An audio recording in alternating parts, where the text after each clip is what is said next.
Hi guys, welcome back to my YouTube channel. I appreciate you so much for being here and I thank you for your time. So I'm here with my husband and we are going to be reviewing or giving our final thoughts rather on the new Netflix show Love is Blind. So what do you want to talk about first? Only thing I want to talk about is Please. passenger control. Very first thing I want to talk about is how this bisexual slid his way on to Love is Blind. And Wait, I know why people, are you gonna call?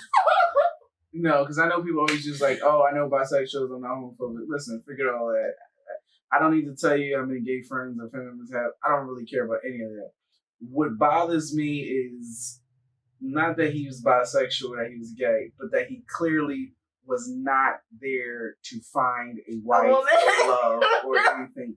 He clearly still wanted to see men, and then he proceeded to play the victim when she had a problem with accepting his truth, which wasn't even his truth because he hid it. So after he proposed, like, it wasn't like, that's like basically, being like, hey, I know I proposed to you, but secretly I'm a Nazi. So just wanted to let not to put it similar something negative, but hey, No, put it similar to something negative. No, it's not because it's not negative. No, it is negative if you just propose to a woman. If you just propose to a woman, it's negative. It's negative now. And that was the situation because that was a situation because he pretended to be someone he wasn't. Now here's the thing. We don't know specifically what he pretended to be because in every scene they showed them interacting. I could tell. No. Just listen to me. Just hear me out. Every scene that they show of him interacting with her, it was very much brother and sister. It was giving me best friends, the Judys. I'm talking about initially in the tubes. Maybe, but I'm talking about the pods too. When we were interacting, he did not seem like he was into her in a romantic way. But that's what I think she liked about him. From her profession, what I gather and what I've seen online, she is used to being treated like a sex object. because she's a professional cheerleader. Yes. So yes, she was loving this friend zone vibe type of relationship. Yes. And because there was no pressure. And she felt like she had really gained a friend, which would then easily translate to her for romanticism. What I took great issue with her is that the moment he started insinuated this secret and this double life, because he started using this terminology. Yeah, he did. He started using these phrases. She should have jumped on it immediately. That's my fave. But I rewatched earlier episodes where they were interacting in the pod, and I could tell then that there was something off about. It was just something about him that to me communicated that I am not fully attracted or connecting with this woman. I picked up very early that this, because even when he said it, because he said it in the confessionals in the very beginning, he said that, I was attracted to hearts. He wasn't talking to her when he said that. He said that to the Netflix producers. And his reasons for wanting a woman was something along the lines of... He wanted to settle down. Not just that, but just, I like aspects of, women are nurturing and all this other stuff. So to me, even then, he did not at all seem as if he was talking about someone that he was really attracted to. He just wanted the nurturer, somebody loving. He wanted the mommy. Right. Because I think wherever he was from, whatever his situation was back home, I think he was under pressure. Well, obviously, somebody was like, you need to. Yeah, let's just say you need to, settle down, find a nice woman. And he was hoping that this experiment could do it for him. But what he really just wanted was like a nurturer and who, he could probably have sex with. He just oozed the femininity. That's it. And I felt bad for him because I felt like he probably was pressured by He was definitely pressured by somebody. to go on the Probably show. his family. And he should have never been on the show. And I'm going to be honest with you. Netflix used him for ratings, for sure. Oh, for sure. They told, because to me it don't even make sense why they would even set him up like that. Like, to me, that's why I'm just like, why would you? Sense. Like, he clearly, because I'm sure Netflix has some type of process there had where to be they a vetting selected process. people. There clearly had to be a vetting process. And I'm sure he told them, my sexuality he kept is fluid, saying it, and all or I'm bisexual. That's what I'm saying. So I know he told them beforehand. So it's like, why would y'all only give him? To me, I thought that was really sad, like, to witness that. And then the part where they had the argument, I thought he was so disrespectful and so nasty, and so nasty to her. I felt like he reacted, and if I was her brother, I would. But that's the thing. A lot of times on Twitter, like, you'll see these kind of like conversations that like kind of leak onto Facebook about how, you know, gay men 1 minute, or bisexual men, whatever, 1 minute, you know, they depend so much on black women, and we need black women for our friendship. And then they bash them. As soon as we don't do something that you like, or something that you like, you come for our wigs, our bodies, our clothes. Yeah. You just destroy us. A lot of gay men. And if we say anything to you, shame their eyebrows. If we say anything to you, we're automatically homophobic, which I think is ridiculous. This is a double standard. It's terrible. I just thought it was sad, and I felt so bad for her. And Netflix bought this because they knew it would be fantastic for ratings, and it was. It was a great booster. But the reality is that by throwing that bisexual in, it was unfair to her, because that was such a blind side. Because it wasn't that he was bisexual. It was that he clearly was not ready to marry a man or a woman. Jessica and Mark. Everyone on the internet clearly saw what we saw. And it's so sad to me how he didn't see it earlier on. No, he saw it. He saw it. And I mean, he saw it, but I think he just was so enthralled with the idea of not wanting to give up hope that he just was basically willing to sell his soul.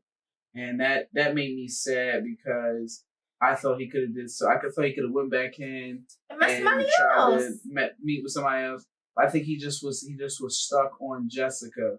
But he said it. He said, he said to her, I know my worth, and I don't want to be anyone's second fiddle.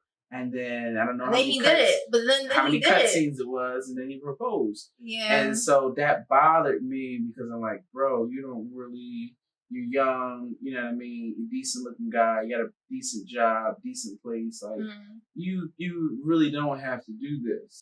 As a woman, whenever I see stuff like that, I'm automatically go back to the mindset of, because I had male friends for a long part of my life.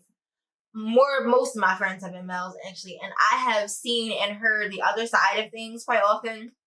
And I immediately think, when I see guys like Mark, is like someone who's trying, who's open to love, who's open to being vulnerable and trying with somebody, and then getting hooked up with somebody like Jessica, annoying ass, and she just completely ruins him.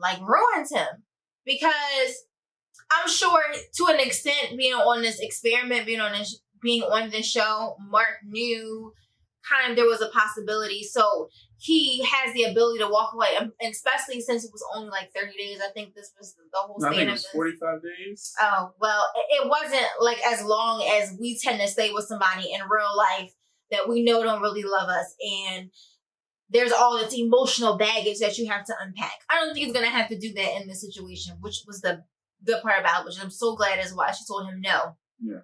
But that's what I immediately thought of. Like, she is ruining him for somebody else. But I'm gonna be honest with you. I think what pissed me off is, I think she was ugly. No. I think she was a strong 6 at best. Yeah. That's what really bothered me.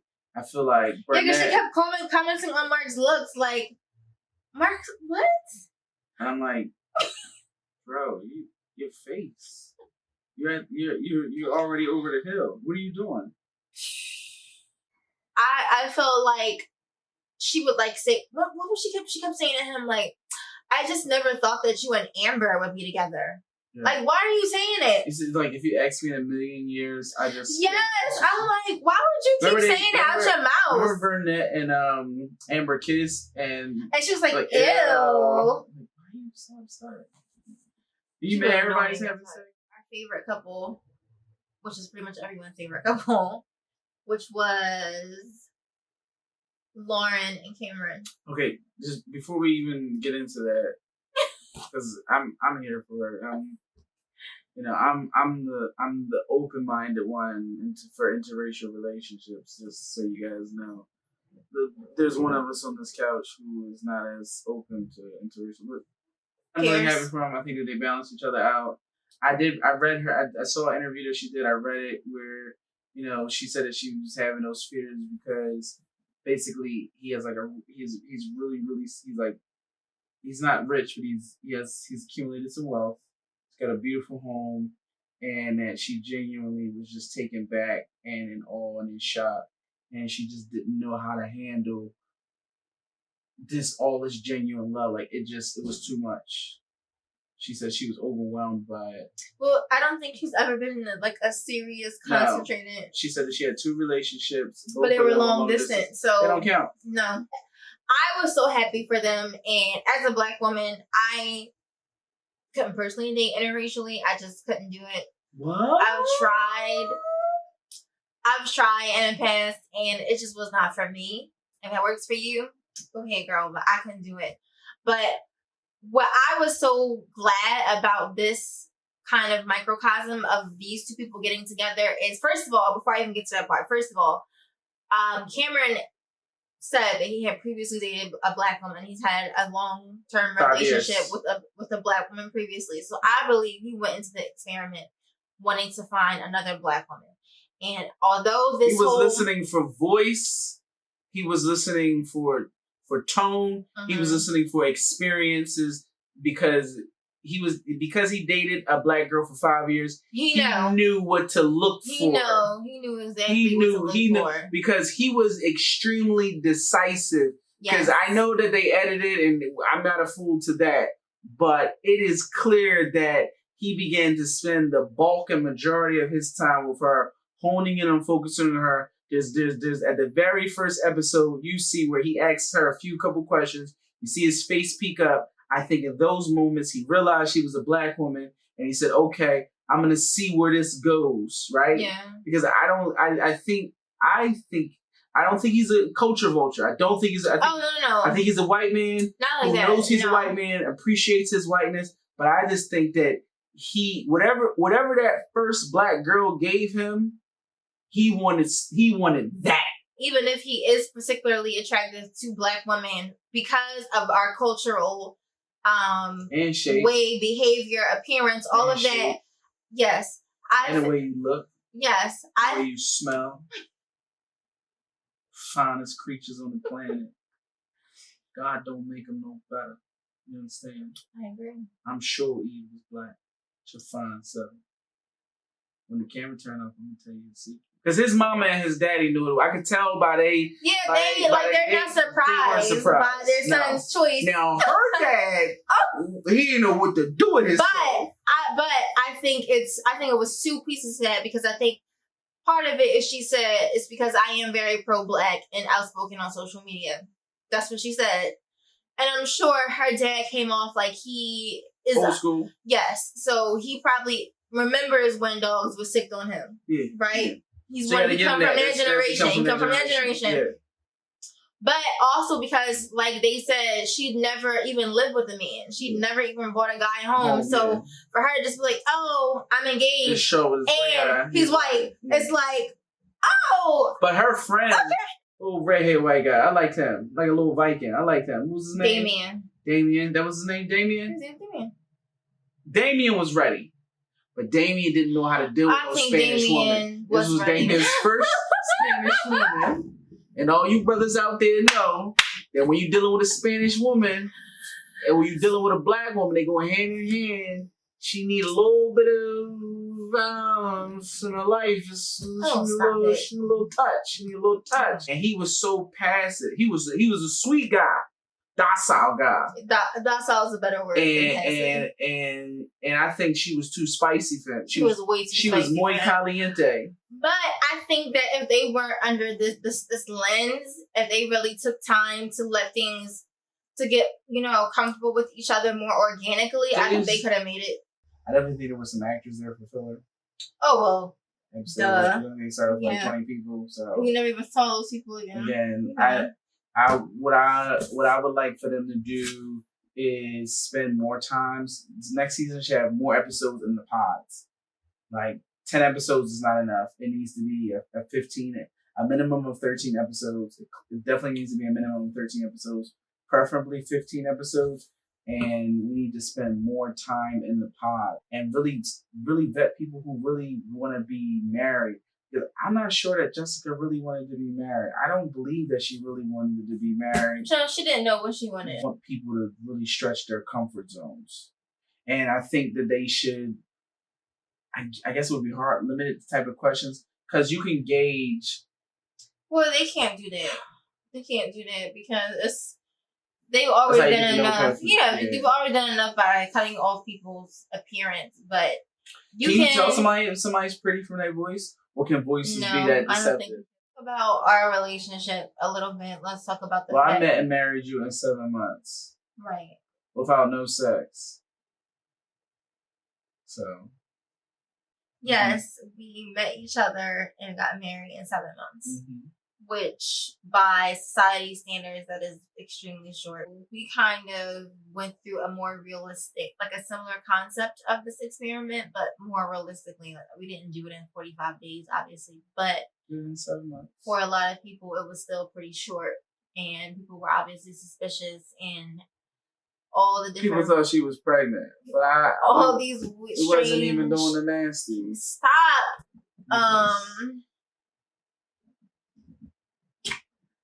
This nonsense. She in love with the kid. That's all you need to know.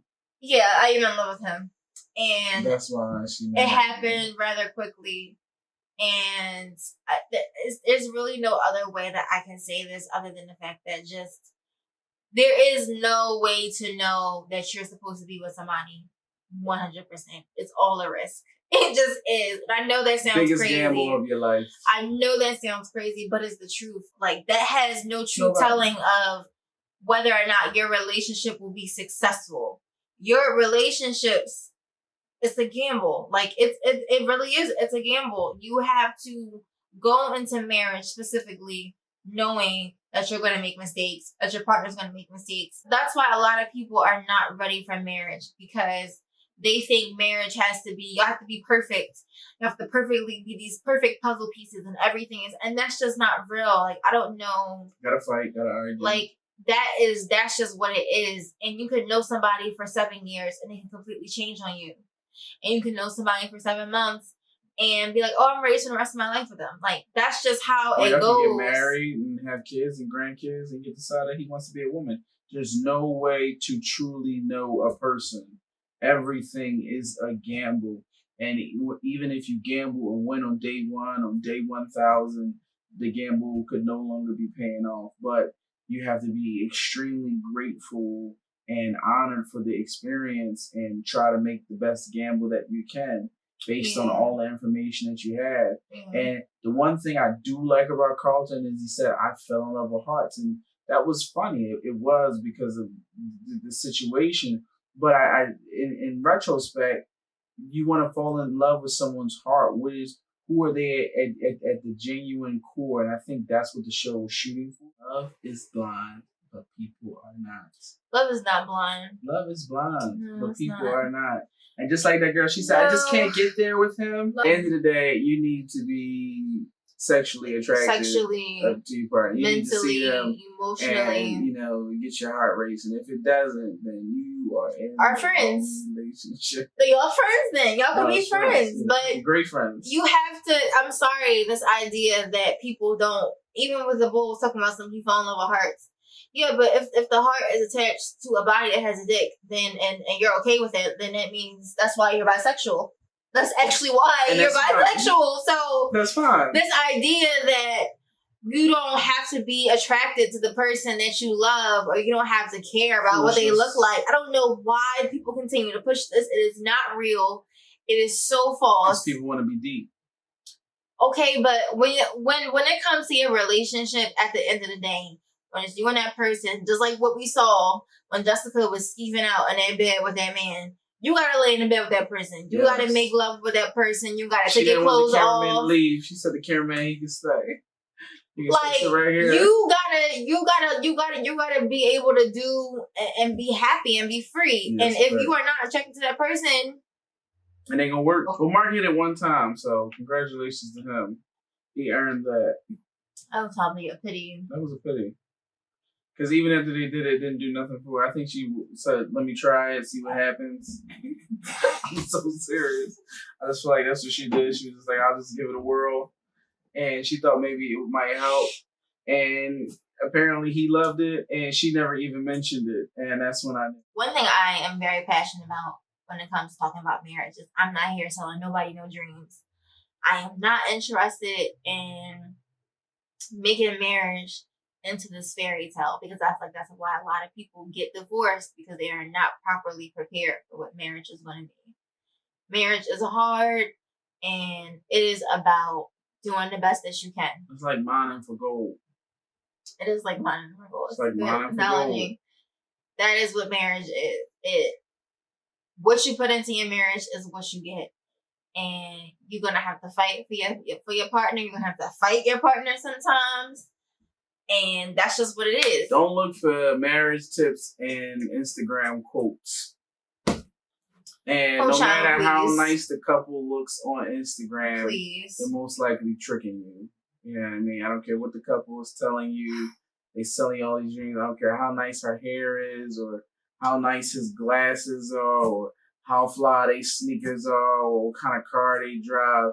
I assure you, there is more to their marriage than what they're showing you on Instagram. Yep. And if you're watching a video on Instagram and there's a product involved, there's your answer. Our thoughts. Thank you guys so much for watching. I appreciate you guys for watching. Have a great night, evening, day, whenever you're watching this, and be blessed and take care. Aslam out.